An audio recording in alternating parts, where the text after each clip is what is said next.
اور اللہ نے اہم حکم یہ بھی بیان کیا کہ جب عورت کو طلاق دو تو جہاں وہ طلاق کے بعد نکاح کرنا چاہتی ہے اس کے نکاح میں رکاوٹ مت بنو، کباب میں ہڈی بننے کی کوشش مت کرو۔ یہ بھی زمانے جاہلیت میں ہوتا تھا اور آج بھی ہوتا ہے۔ فلا تعضلوهن ان ينكحن ازواجهن، اگر تم نے چھوڑ دیا ہے اس کو، عرب اس کو غیرت کا مسئلہ بنا لیا کرتے تھے کہ ہم نے چھوڑا ہے تو اب ہم کہیں اور اس کی شادی نہیں کرنے دیں گے۔ ہمارا معاذ اللہ یوں کہتے تھے تھوکا ہوا مال، جیسے آج بھی لوگ کہتے ہیں ہم نہیں کسی کہیں اس کو نکاح کرنے دیں گے۔ اس سے بھی قرآن نے کیا کیا؟ منع کیا۔ اور اس سے بھی منع کیا کہ اپنی مرضی سے زبردستی اس کا نکاح بھی مت کراؤ طلاق یافتہ کا۔ ینکحن ازواجہن، اپنے سلیکٹڈ شوہر سے نکاح کرنا چاہتی ہے تو تم کباب میں ہڈی بولو نہیں بنو، یعنی اس کو یہ رائٹ ہے کہ وہ جہاں چاہے نکاح کرے۔ یہ بھی خرابی ہے آج کل، بعض علاقوں میں یہ خرابی ہے کہ بیوہ کو یا طلاق یافتہ کو نکاح تو کرنے دیتے ہیں، لیکن بعض علاقوں میں دستور ہے نکاح ہمارے ہی خاندان میں ہوگا، آپ ہمارے خاندان سے باہر نہیں جا سکتی۔ اس کو بھی قرآن نے کیا کیا؟ بولو ختم۔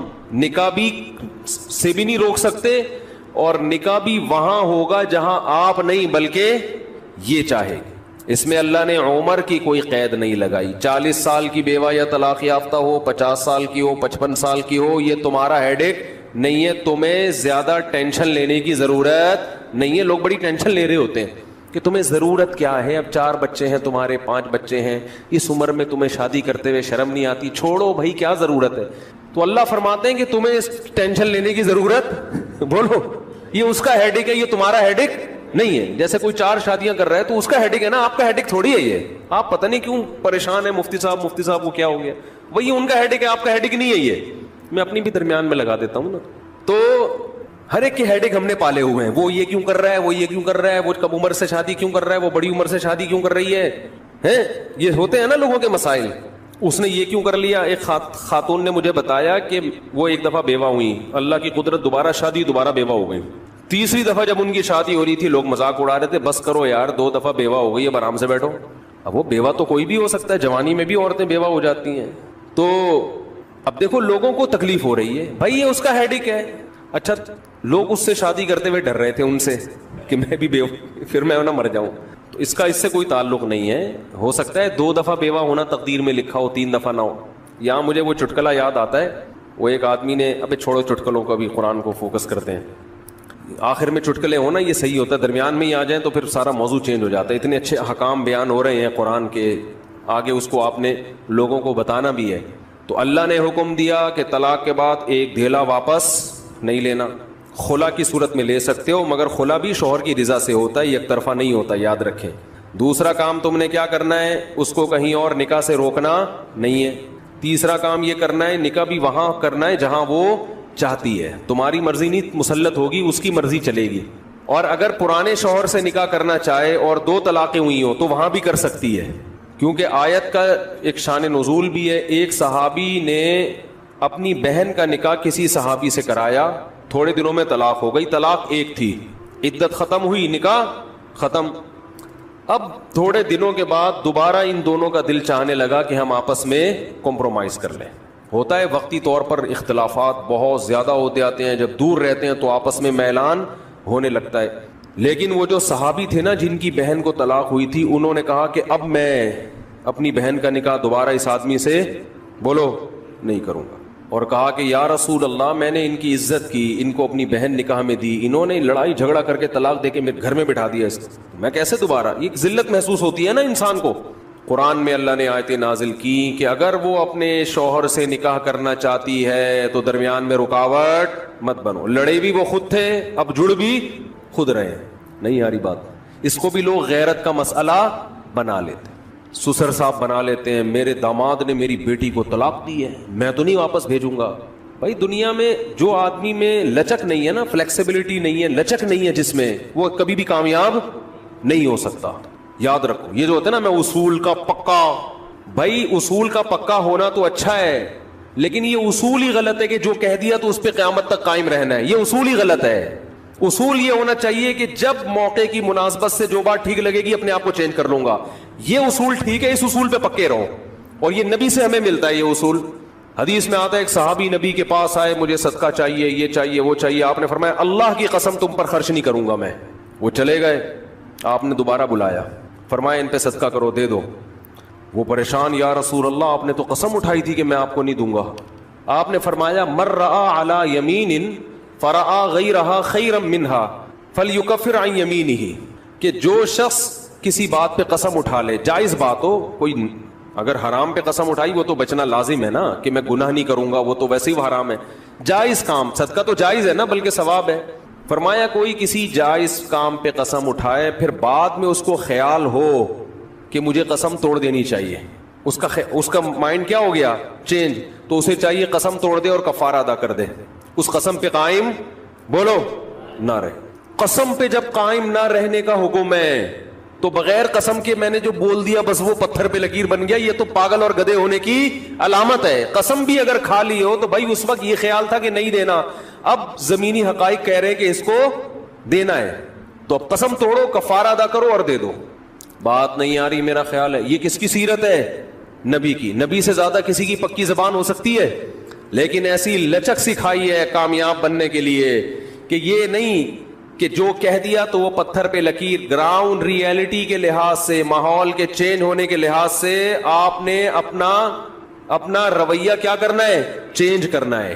اس وقت آپ کی رائے یہ تھی, اب آپ کی رائے وہ ہے, کیونکہ زمینی حقیقت بھی چینج ہوتی ہے اور انسان کی نالج بھی چینج ہوتی ہے اور انسان کی رائے بھی چینج ہوتی ہے. بعض دفعہ نالج چینج نہیں ہوتی, انسان تانے بانے ملا کے ایک رائے قائم کرتا ہے, بعد میں جب اور گہرا سوچتا ہے تو اسے لگتا ہے کہ وہ رائے ٹھیک نہیں تھی, تو وہ اسٹیٹمنٹ اس کا کیا ہو جائے گا, چینج. کوئی بات نہیں, دن میں 100 دفعہ چینج ہو جائے. ناکام وہ ہے جو کہہ دیا تو اڑ گیا, بس کچھ بھی ہو جائے. اب دیکھو ایک آدمی آپ کو مستحق نظر نہیں آ رہا تھا, آپ نے کہا اللہ کی قسم تجھے میں صدقہ نہیں دوں گا, تو فراڈی ہے. بعد میں پتا چلا نہیں فراڈی نہیں ہے, آپ کو نہیں, میں نے تو بول دیا تھا میں نہیں دوں گا. بھائی اب فراڈی ہونے کی بیس پہ نہیں دے رہے تھے, تو اب پتا چل گیا یہ فراڈی نہیں ہے. بعض دفعہ پہلے بھی پتا تھا فراڈی نہیں ہے, اب بھی پتا ہے نہیں ہے, لیکن پہلے خیال تھا کہ نہیں دینا چاہیے, اب خیال ہے کہ دے دینا چاہیے, تو رائے چینج کر لو. بہت مشکل ہے. اور گھریلو جھگڑوں میں تو میاں بیوی کی طبیعت میں اگر لچک نہیں ہے نا, 4 دن بھی ان کا رشتہ نہیں چل سکتا. یہ تو مجھ سے ابھی لکھوا کے سگنیچر انگوٹھے لگا لو, جیسے سبزی والے نے ٹھپے لگائے تھے انگوٹھے لے کے گھوم رہا ہوں, لیکن آپ انگوٹھے نہیں, آپ مجھے پکڑ لینا, میں کہاں بھاگوں گا. وہ جب بھی انگوٹھے کی بات آتی ہے مجھے وہ سبزی والا یاد آتا ہے جس کو میں نے بزنس کے لیے پیسے دیے تھے اور اس نے ایمانداری میں اسٹیمپ پیپر پہ اپنے انگوٹھے لگا کے دیے تھے. جب وہ پیسے لے کے بھاگا تو 3 سال میں نے وہ انگوٹھے سنبھال کے رکھے. اب لوگ مجھے کہتے ہیں نا وہ فلاں آدمی کو میں اتنے کروڑ روپے دے رہا ہوں تو اتنا ایماندار ہے, میں تو اسٹیمپ پیپر پہ لکھوا رہا ہوں اور انگوٹھے بھی لگوا رہا ہوں. میں کہتا ہوں یہ انگوٹھوں کا تذکرہ میرے سامنے مت کیا کرو, انگوٹھوں سے کچھ بھی نہیں ہوتا. بندہ اگر 2 نمبر ہے, اسٹیمپ پیپر بکری کو کھلا دینا, کسی کام کا نہیں ہے یہ اسٹیمپ پیپر, عدالت سے بھی نہیں نکلوا سکتے. سمجھتے ہو, لکھوایا کرو ضرور, لیکن اس سے ہوگا کچھ بھی نہیں. عدالت انگوٹھا دیکھ کے بولے گی بٹ ٹھیک ہے انگوٹھا, اب انگوٹھے کو پکڑ کے جیل میں ڈال دو, بس انگوٹھے کو دیے تم نے پیسے. بندہ تو پکڑائی میں آئے گا ہی نہیں, آ بھی گیا تو کچھ بھی نہیں کر سکتے. عدالت کہے گی دیے کیوں تھے تو پیسہ دینے سے پہلے 100 دفعہ سوچا کریں. خیر, تو کیا بات چل رہی تھی, ابے انگوٹھے کی بات کہاں سے آئی. ہاں, لچک پیدا کرنا چاہیے. میاں بیوی کا رشتہ تو ایسا ہے کہ اگر آپ کہنے کہ جو میں نے کہہ دیا بس وہ کیا ہے, آرڈر از آرڈر, تو بھائی اس کا مطلب آپ میدان جنگ میں کھڑے ہوئے ہیں, دشمن کی فوجیں آپ کے سامنے, اور آپ ایک فوج کی کمانڈ کر رہے ہیں کہ گولی چلانے کا آرڈر دیا تو کیا کرنا ہے. یہ گھر ہے, یہ میدان جنگ بولو نہیں ہے. یہاں آپ کا اسٹائل یہ ہونا چاہیے, آپ نے بیوی کو آرڈر دیا, گراؤنڈ ریئلٹی یہ کہہ رہی ہے کہ بھائی میرا روب اس پر بیٹھا ہوا ہے اور وہ پکوڑے بنا کے خود ہی کھا رہی ہے, آپ کو ایک لقمہ بھی نہیں کھانے دے رہی. آپ غصے میں آئے, آپ نے کہا بیگم مزید پکوڑا اگر کھایا نا تو گراؤنڈ ریئلٹی کہہ رہی ہے کہ اس دھمکی سے یہ پکوڑے کھانا چھوڑ دے گی نا. لیکن آگے اس کا ایٹیٹیوڈ آپ نے دیکھا, اس نے کہا تو کیا کر لے گا, فوراً وہ کرچلی اٹھائی, تو کیا کر لے گا, فوراً لچک پیدا کرو بولو تو صبر کروں گا اور کیا کروں گا. یہ کامیاب, یہ گھر کیا کیسے چلے گا, یہ رشتہ جوڑا رہے گا. اگر آپ نے اس کے ایٹیٹیوڈ دیکھ کے, اس کی پیشانی پہ سلوٹیں دیکھ کے اپنی دھمکی کو واپس نہیں لیا تو یہ گھر کیا ہوگا, پکوڑے تو کھا لو گے آپ لیکن آپ کے بچوں کی ماں مارکیٹ سے شارٹ ہو جائے گی. تو اس میں گھر کے اندر کا اصول لچک. کامیاب آدمی ہو, ہاں ناقابل برداشت کوئی معاملہ ہو جائے تو ایک الگ بات ہے. تو اللہ نے کیا حکم دیا کہ اگر ڈیورس ہو گئی ہے پھر دوبارہ ملنا چاہتے ہیں تو کباب میں ہڈی بولو مت بنو، ملنے دو ان کو، کوئی مسئلہ نہیں ہے۔ ہاں یہ قرآن نے کہا ہے کہ اس شرط میں ملیں کہ ان کا اپنے بارے میں یہ خیال ہو کہ دوبارہ وہ جھگڑے نہیں کریں گے، ایسا نہ ہو ملتے پھر وہی ٹینشنیں شروع کر دیں، اب دوبارہ اپنی اصلاح کر کے آئیں کہ بھئی اب ان ماضی کے قصوں کو چھیڑنا نہیں ہے۔ لیکن یہ ایک یا دو طلاقوں کے بعد ہے، 3 طلاق کے بعد نہیں مل سکتے جب تک کہ کہیں اور نکاح نہ ہو جائے اس کا۔ تو خیر قرآن مجید میں اس میں اللہ نے یہ بھی حکم دیا وَلَا يَحِلُّ لَهُنَّ أَن يَكْتُمْنَ مَا خَلَقَ اللَّهُ فِي أَرْحَامِهِنَّ۔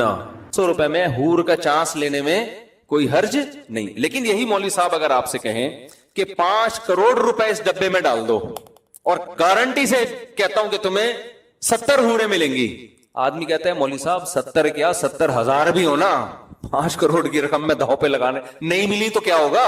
کیا خیال ہے؟ کیا خیال ہے بھائی؟ نہیں ملی تو کیا ہوگا؟ چوڑے میں آ جائیں گے 5 کروڑ، یہاں والی جو ہے وہ بھاگ جائے گی ہماری جو اپنی حور ہے، جب سارے پیسے اس کو پتا چلیں گے نا حور کی بھیٹ چڑھا دی ہے اس نے، تو یہاں والی کیا ہوگی؟ وہ بھاگ جائے گی۔ بڑی قربانی انسان ناممکن ہے جب تک اپنی آنکھوں سے یہی منظر 70 حوریں لا کے اس کے سامنے کھڑی کر دی جائیں اور کہے 5 کروڑ روپے دے اور یہ 70 حوریں لے جا، پھر گن پوائنٹ پہ نا لوگوں سے چھین کے 5 کروڑ روپے کا انتظام کرے گا۔ سمجھ میں آ رہی ہے بات کہ نہیں آ رہی؟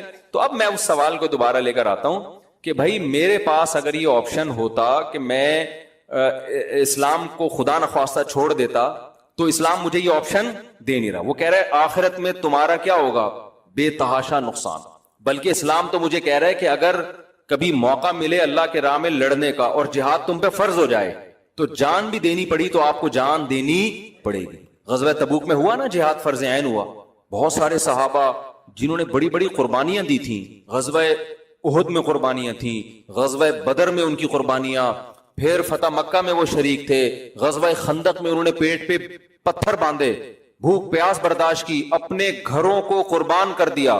حضرت ابو سعید خدری رضی اللہ تعالی عنہ 10 سال کے نبی کی خدمت میں آئے، یا رسول اللہ میرے باپ بھی احد میں شہید ہو گئے، میرا بھائی بھی احد میں شہید ہو گیا، گھر میں کمانے والا کوئی بھی نہیں ہے، آپ ہمارے ساتھ تعاون کریں، بتاؤ میرے پاس اگر کوئی آتا، میں کہتا یار اس آدمی نے میرے لیے اتنی بڑی قربانی دی ہے کہ باپ بھی شہید کروا دیا، بھائی بھی، اور گھر میں اب کوئی کمانے والا نہیں ہے، میں بے تحاشا چندے کا اعلان کرتا کہ نہیں کرتا کہ یار یہ تو میرا خاص وفادار آدمی ہے؟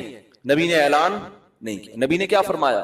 من یستعفف یعفہ اللہ، جو اپنے دامن کو مخلوق کے سامنے ہاتھ پھیلانے سے پاک رکھنا چاہتا ہے نا، چاہتا ہے اللہ بھی ہمیشہ اس کے دامن کو مخلوق سے پاک۔ ہاتھ کس کے ساتھ سامنے پھیلا رہا ہے؟ پیغمبر کے، لیکن پیغمبر اپنے آپ کو بھی مخلوق کی فہرست میں لا رہے ہیں، خالق کی فہرست میں نہیں لا رہے۔ پیغمبر سے بڑا کوئی ہو سکتا ہے؟ لیکن نبی کیا کہہ رہے ہیں؟ میں بھی تو مخلوق ہوں۔ اچھا جو کمزور ایمان والے لوگ تھے ان کو نبی نے چندہ کر کے دیا، جن کا خیال تھا نا کہ یہ پکے ایمان والے، ان کو نہیں دیا، حالانکہ وہ تو زیادہ اپنے ہیں، جو اپنے تھے ان کو پیسے دینے سے منع کر دیا۔ نہیں بھائی، ان کی عادت خراب نہیں ہونی چاہیے، نبی سے بھی نہ مانگے کبھی، اور صراحتاً منع نہیں کیا کہ مت مانگو، اشارے سے منع کیا ہے۔ من یستعفف یعفہ اللہ، جو اللہ سے پاک دامنی طلب کرتا ہے۔ پاک دامنی کا کیا مطلب؟ دامن رسوا نہ ہو۔ پاک دامنی زنا سے بچنے کو بھی کہتے ہیں کیونکہ زنا کرنے سے انسان کی عزت چلی جاتی ہے۔ پاک دامنی بھیک سے بچنے کو بھی کہتے ہیں کیونکہ مانگنے سے بھی انسان کی عزت چلی جاتی ہے، اگر عزت ہو۔ کیونکہ بہت سے لوگ کہیں گے ہم تو صبح شام مانگتے رہتے ہیں، ہمیں تو کوئی عزت نہیں جا رہی ہماری۔ وہ ایک آدمی کسی محلے میں گیا، آیا، کہتا ہے یار اللہ کا شکر ہے کہ میری عزت نہیں ہے۔ میں نے کہا اس میں شکر کی کیا بات ہے؟ کہنا اگر عزت ہوتی تو آج میری بہت زیادہ بےزتی ہو جاتی تھی۔ آج میں نے ایسا کام کیا اس محلے میں کہ میری اگر عزت ہوتی نا تو آج میں بہت بے عزت ہو جاتا۔ تو کہہ رہے شکر ہے میری پہلے سے سرے سے کوئی عزت تھی نہیں۔ تو ہمیشہ بے عزتی عزت دار لوگوں کی ہوتی ہے، جو بے عزت ہوتے ہیں ان کی کوئی عزت نہیں ہوتی۔ تو بھیک مانگنے سے عزت جاتی ہے ان لوگوں کی جن کی پہلے سے سوسائٹی میں کوئی عزت ہو۔ تو نبی صلی اللہ علیہ وسلم نے فرمایا من یستعفف، جو اللہ سے پاک دامنی طلب کرتا ہے، یعنی اپنی عزت بچانا چاہتا ہے، اللہ بھی اس کی عزت بچاتے ہیں۔ کیا مطلب؟ اسے بھیک کے داغ سے ہمیشہ کے لیے محفوظ کر لیتے، غیب سے اس کے لیے روزی کا انتظام کرتے ہیں۔ تھوڑا صبر کر لیا جائے نا، پیٹ کاٹ لیا جائے، بھائی کسی سے مانگنا نہیں ہے، تو اللہ پھر مدد کرتے ہیں۔ اللہ کہتے ہیں اس نے نہیں ہاتھ پھیلایا نا، اب میں اس کو لوگوں کا محتاج نہیں ہونے دوں گا، لیکن صبر کرنا پڑے گا۔ اور پھر دوسری بات نبی نے فرمائی وَمَن يَتَصَبَّرْ يُصَبِّرْهُ اللَّهُ، جو اللہ سے صبر مانگتا ہے. اب سوال پیدا ہوتا ہے اس عزت بچانے کے لیے تو بہت صبر کرنا پڑے گا.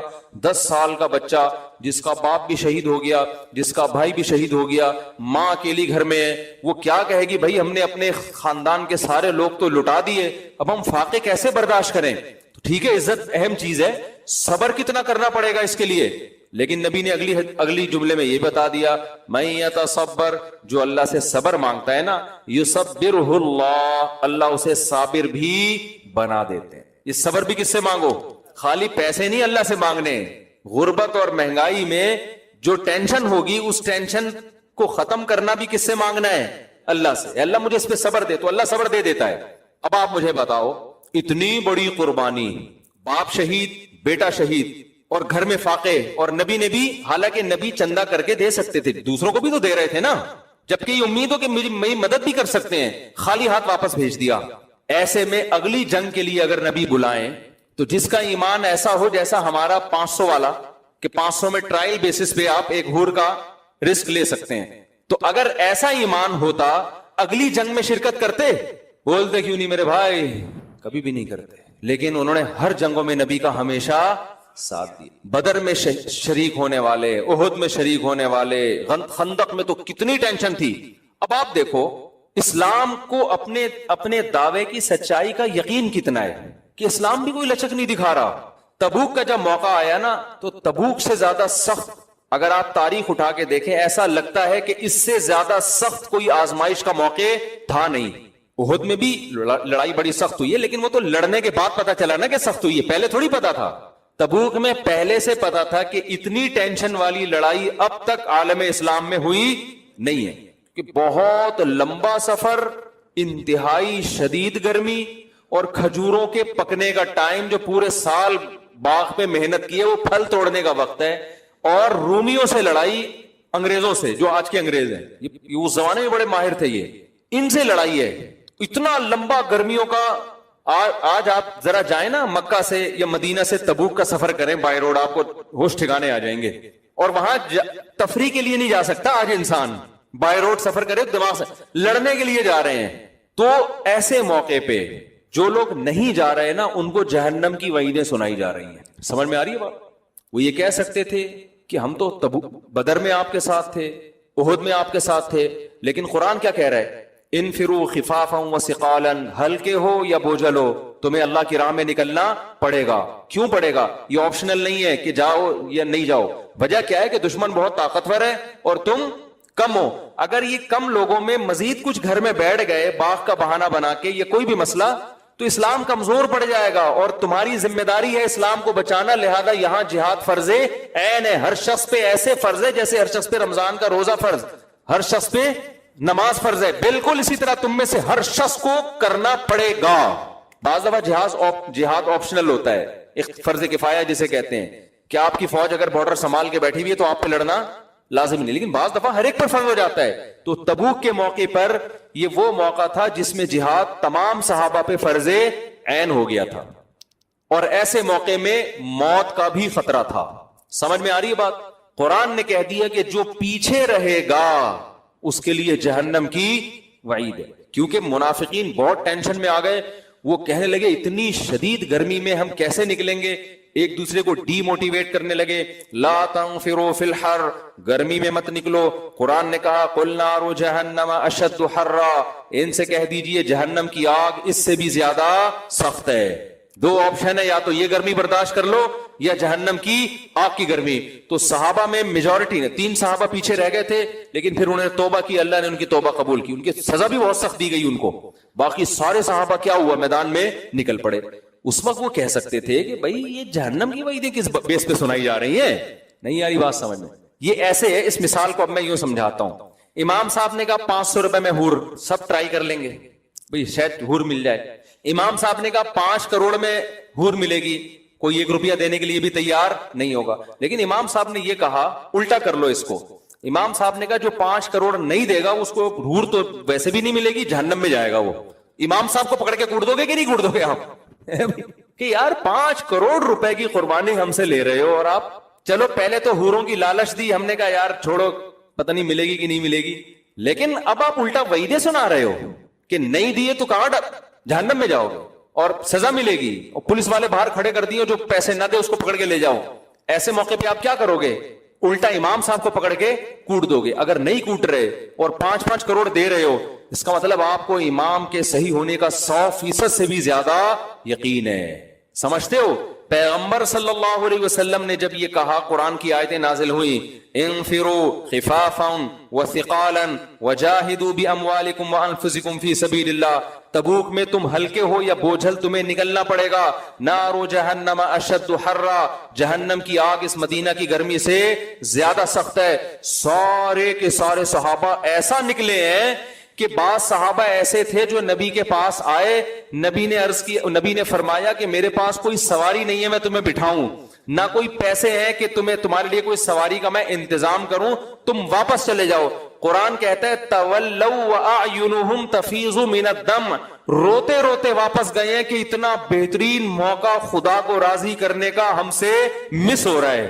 نہیں یہ بات سمجھ میں, اس کی مثال کوئی اصل میں حور کے بغیر سمجھ میں ہی نہیں آتی بات. یہ ایسے ہے جیسے 5 کروڑ روپے امام صاحب نے کہا آپ کو دوں گا, آپ مجھے دو, اس میں حور ملے گی, نہیں دیے تو کٹ لگے گی ٹائٹ والی, تو ہم تو دیں گے ہی نہیں نا. ہمیں کیا پتا سچ بول رہے ہو, لیکن ہمارے ایمان کا لیول کیا ہوگا کہ ہم 10 کروڑ لے کر آئیں اور امام کہہ رہے ہو کہ چونکہ ڈبہ بھر گیا مزید پیسے نہیں, اور ہم روتے ہوئے واپس جا رہے ہوں کہ یار اتنا بڑا آپشن کیا ہو رہا ہے, ضائع ہو رہا ہے.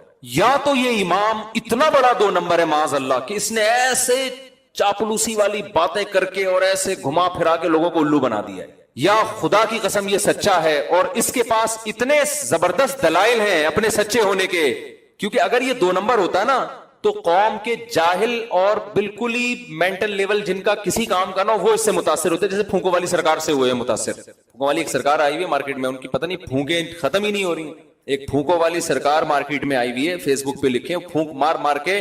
میں پہلے سے ریسرچ کر رہا تھا اتنی پھونکے بندے کے پاس آئی کہاں سے, ہے نا, مسلسل پھونکے مار رہے. اب پتا چلا کہ وہ ہدیے جو نذرانے آتے ہیں نا انہی سے پھونک بھر رہی ہے. ایک گیس کا سلنڈر میں جو گیس بھر رہی ہے, کیونکہ اتنی پھونک نکل نہیں رہی ہے جتنی ہدیے اور نذرانے کے ذریعے پھونک آ رہی ہے. تو یہ روحانی عامل جو ہوتے ہیں نا, یہ اتنی, ہم تو 2-4 دفعہ پھونک لگائیں دم کرنے کے لیے, ہم کہتے ہیں بھائی ہمارے پاس ٹائم ختم ہو گیا, پھونک بھی ختم ہو رہی ہے ہماری, ٹھیک ہے نا. لیکن جب نذرانے آنا, ایک پھونک پہ اتنے پیسے مل رہے ہو آپ کے, تو پھر انسان گیس کا سلنڈر بن جاتا ہے. خیر, تو رسول اللہ صلی اللہ علیہ وسلم کے پاس کیا موٹیویشن تھی کہ غیب کی بات ہے, نہ جنت صحابہ نے دیکھی اور نہ جہنم, لیکن جن کو تبوک میں واپس کیا جا رہا ہے اعینہم تفیض من الدم, رو نہیں رہے, بے تحاشا رو رہے ہیں. اللہ یجدوا ما ينفقون, کہ ان کے پاس پیسے نہیں ہے, سواری نہیں ہے جس میں بیٹھ کے وہ تبوک میں جائیں. اور جن لوگوں پر اثر ہوا ہے وہ ابو بکر, عمر, عثمان, علی جیسے لوگ ہیں جنہوں نے لاکھوں مربع میل علاقوں پر حکومت کی ہے. اس کا مطلب وہ قوم کے ذہین ترین لوگ تھے, قوم کے ذہین ترین لوگ تھے. تو یہ صاف اس بات کی علامت ہے کہ جس کی موٹیویشن پہ جا رہے تھے نا, جس نے جنت کا کہہ دیا اور یقین کر لیا, اس شخصیت نے اپنے سچے ہونے کے دلائل کے ان کے سامنے اتنے انبار لگا دیے تھے کہ یہ وہ امام ہے جو 5 کروڑ پہ وعید بھی سنا رہا ہے, تو جس کے پیسے وصول نہیں کیے جا رہے وہ روتا ہوا واپس جا رہا ہے. سمجھ میں میرا خیال ہے نہیں آ رہی آپ لوگوں, یہ جھوٹے نبی کے ساتھ ایسا ہو نہیں سکتا. سمجھ رہے ہو؟ تو وجہ کیا ہے کہ صحابہ نے آپ کے معجزے دیکھے, آپ کی سیرت دیکھی, ان کو یقین تھا کہ یہ غلط نہیں کہہ رہے ہیں. تو میں یہ عرض کر رہا ہوں کہ بھائی اگر یہ آپشنل ہوتا, اللہ مجھے کہتا کہ آپ اسلام کے علاوہ کسی اور کلچر کو فی الحال لے لو, دیکھو گورے اتنا کامیاب ہو گئے, وہ نکاح کا سسٹم, ایک شادی بھی نہیں ہے, تم 4 کی بات کر رہے ہو, بچے زیادہ پیدا کرو, 2 بچے ہی اچھے والا وہاں سے لے لو, بچے زیادہ پیدا کرنے سے غربت آئے گی, آتی باتی نہیں, ایک لوگوں نے مثال وہ مشہور کیا ہوا ہے. تو میں اسلام کے علاوہ کسی اور چیز کو لے لیتا, کسی بھی طریقہ حیات کو, اگر اسلام پرمیشن دیتا تو میں ضرور لیتا. اسلام پرمیشن بھی نہیں دے رہا بلکہ دھمکیاں لگا رہا ہے, کسی اور طرف کھسکنے کی کوشش کی تو شدید نقصان ہوگا. اے اللہ کدھر نقصان ہو رہا ہے؟ وہ آدمی نہ نماز پڑھتا ہے, نہ روزے رکھتا ہے, نہ زکات دیتا ہے, اور وہ تو اسلام کو فالو نہیں کرتا, وہ تو ترقی کر رہا ہے. اللہ نے کہا پوری آیت سن لو, فی الآخرۃ من الخاسرین, وہ دنیا کی بات نہیں ہم کر رہے, کہاں نقصان ہوگا اس کو؟ آخرت میں بیڑا غرق ہو جائے گا, اور چھوٹا موٹا بیڑا غرق بھی نہیں ہوگا. ہم کہیں اللہ یہاں بھی تو بیڑا غرق ہو رہا ہے نا, تو اللہ کہے یہ کچھ بھی نہیں ہے, آخرت میں آگ ہے جہنم کی جس میں ڈالوں گا. تو اگر میرے بھائی ہمیں اسلام کی ان باتوں پہ شک ہوتا تو ہم چھوٹی موٹی قربانی دے دیتے, زیادہ بڑی قربانی دینے کے لیے تیار نہ ہوتے. کیا خیال ہے؟ ہم تھوڑی سی آپ کی مان لیتے, تھوڑی سی کیا کرنا چاہتے تھے وہ میں ابھی وہ تو اس ٹاپک پر آیا ہی نہیں نا, کہ ہم بھی کچھ ربیع الاول میں کچھ تھوڑا بہت کر لیتے, تھوڑا سا لک آ جاتا, تھوڑا سا یہ پبلک کی ڈیمانڈ ہے بھئی تھوڑا سا پورا جلوس نہیں نکالتے, ایک لڈو تو کھلا دو کم از کم ربیع الاول میں. ہمارا مذہب ہمیں لڈو کھلانے کی بھی اجازت, اسلام نہیں دے رہا اجازت. اسلام کہہ رہے ربیع الاول میں ایک حلوہ, ایک ٹافی بھی اس نیت سے کھانے کی اجازت نہیں ہے کہ ربیع الاول ہے, کیونکہ جو تہوار منانا ہے نا, سیلیبریٹ کرنا ہے, اس کے لیے ہمارے پاس 2 ہی دن ہیں, تیسرا کوئی دن اللہ نے ہمیں نہیں دیا, تیسرا دن نہیں دیا. لنا عیدان, ہمارے 2 تہوار ہیں, عید الفطر عید الاضحیٰ, تیسرا دیا نہیں ہے اللہ نے ہمیں. اللہ سے آپ پرمیشن لے لیں یار, ہم آپ سے زیادہ ربیع الاول منائیں گے. یہاں سے جلوس لے کے نکلوں گا میں انشاءاللہ, میرا تو اپنا جلوس بہت ہے حقیقت ہے. اور کیا, ہمارے تو ماشاءاللہ 3 گھر ہیں یار, آدھی گلی تو ہمارے ہی جلوس سے ہوگی. اور کیا, محرم میں ہر وقت بس کربلا کربلا کربلا کربلا, اس کو ایک علامت بنا دیا ہے. کربلا ایک تاریخی واقعہ ہے جس میں 2 رائے نہیں ہو سکتی. سیدنا حسین ابن علی پر بہت بڑا ظلم ہوا ہے, اس میں 2 رائے نہیں ہے. اس ظلم کو بیان کر کر کے رونا سنت ہے, یہ کون سی حدیث میں؟ رونے کی محفلیں سجانا سنت ہے, یہ کون سی حدیث میں ہے؟ لوگ کہتے ہیں ہمارے نبی حضرت حسین کی شہادت کا سن کے روئے ہیں. کیا ہر سال محرم میں روئے ہیں؟ جب فرسٹ ٹائم آپ کو خبر ملی اس وقت روئے, غمزدہ ہوئے. لیکن ہر سال اس واقعے کو تازہ کر کر کے نبی صلی اللہ علیہ وسلم نے رونے کا کوئی محفل نہیں سجائی. جب غم کی خبر پہنچتی ہے رونا نیچرل ہے, وہ غیر اختیاری ہے, وہ بھی ثواب نہیں ہے کہ آپ باقاعدہ روئیں. نبی صلی اللہ علیہ وسلم کی نواسی کا انتقال ہوا, آپ روئے, یہ غم کی خبر پہنچی نا, کیا ہر سال روئے ہیں؟ نا نا نا نا, رونے پر آپ صلی اللہ علیہ وسلم نے رونے کو پسند نہیں کیا, صبر کو پسند کیا ہے. ایک عورت قبر پہ کھڑی ہو کر رو رہی تھی نا اپنے بچے کی, آپ نے فرمایا صبر کرو. وہ نبی کو پہچانی نہیں, اس نے کہا آپ کو جو غم پہنچا ہوتا نا مجھے پہنچا, اسے طنز کیا اس نے. تو میں دیکھتی آپ کیسے صبر کا مشورہ دیتے ہیں. گھر چلی گئی, پتہ چلا کہ بھئی تو پیغمبر تھے, تو نبی کے پاس آئی, عرض کیا یا رسول اللہ میں صبر کروں گی. آپ نے فرمایا انما الصبر عند الصدمۃ الاولى, جب صدمہ پہنچے نا اس وقت صبر کا ثواب ملتا ہے, بعد میں سب کو صبر آ جاتا. اب بعد میں باقاعدہ ایک تو یہ کہ آپ صبر کریں وہ بھی نہیں کر رہے, پھر آپ رونے کا پراپر پروگرام کر رہے ہیں, خود بھی رو رہے ہیں, لوگوں کو بھی رلا رہے ہیں. میرا دین اگر مجھے اس کی اجازت دیتا تو ہم اس سے بڑا رونے کا پروگرام رکھتے بھائی, یہاں پہ ہم اس سے بڑی محفل سجاتے. ہم نے حسین کی سیرت کو فالو کرنا ہے, سیدنا حسین رضی اللہ تعالیٰ عنہ کی, ہم نے اہل بیت کی سیرت کو فالو کرنا ہے, ہم نے پیغمبر کی سیرت کو فالو کرنا ہے. لوگ کہتے ہیں آپ کو نبی کی ولادت کی خوشی نہیں ہو رہی. آپ کو کیسے اندازہ ہو گیا نبی کی ولادت کی خوشی ہو رہی کہ نہیں ہو رہی؟ آپ کیسے طنز کر رہے ہو؟ اس کا مطلب صحابہ کو بھی پھر خوشی نہیں, کیونکہ صحابہ تو ربیع الاول نہیں مناتے تھے. کوئی ایک اتنا لفظ دکھا دو, ضعیف سے ضعیف موضوع من گھڑت حدیث دکھا دو جس میں کسی صحابی نے ربیع الاول کے دن کسی صحابی کو مبارکباد دی ہو یا نبی نے مبارکباد دی ہو. کہیں بھی ایک حرف بھی ہمیں نہیں ملتا. اور پھر طنز کتنے کیے جاتے ہیں, ان کو نبی سے محبت نہیں ہے. میں ایک آج کل ایک بڑے وہ آ رہے ہیں, ان کے کلپ آ رہے ہیں, کیا نام ہے یار, ساحل ادیب, ایک ینگ سے ہیں, بڑے ینگسٹر میں ساحل ندیم نام ہے, رے کے ساتھ ہے ساحل ہے نا, رے تو جادوگر ہو جائے گا. ساحل ندیم صاحب ہیں, آج کل ان کے بڑے کلپ آ رہے ہوتے ہیں, تو میں کبھی کبھار دیکھتا ہوں نا واٹس ایپ اور فیس بک کو, دیکھتا ہوں کہ اس نیت سے نہیں دیکھتا